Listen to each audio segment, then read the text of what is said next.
BBA, BCA, BCom computer కోర్సులో 100% placement లభించే ఏకైక డిగ్రీ కాలేజ్ కూకట్పల్లిలోని ఐక్రియేట్ డిగ్రీ కాలేజ్. నమస్తే, వెల్కమ్ టు సుమన్ టీవీ. అదనపు కట్నం పేరుతో భర్తతో పాటు అత్తామామలు వేధిస్తున్నారని, ప్రేమించిన యువకుడు పెళ్లి చేసుకుంటారని మోసం చేశాడంటూ ధర్నాలు, నిరసనలు చేసిన ఘటనలు నిత్యం ఎక్కడో చోట చోటు చేసుకుంటూనే ఉన్నాయి. తాజాగా రాజన్న సిరిసిల్ల జిల్లాలో ఇలాంటి ఘటనే ఒకటి చోటు చేసుకుంది.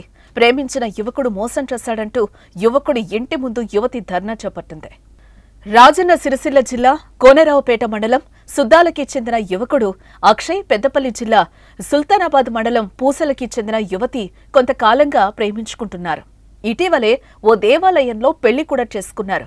సీన్ కట్ చేస్తే తల్లిదండ్రులకు ఇష్టం లేదని, తనను వదిలించుకునే ప్రయత్నం చేస్తున్నాడని యువత ఆరోపించింది.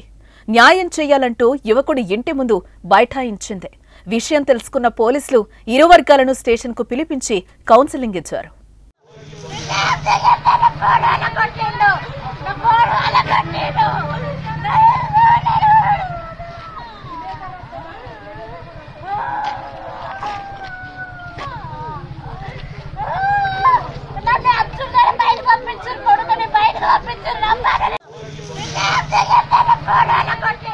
సుమన్ టీవీలో మీ పర్సనల్ అండ్ బిజినెస్ ప్రమోషన్స్ కోసం కింది నెంబర్కి కాంటాక్ట్ చేయండి.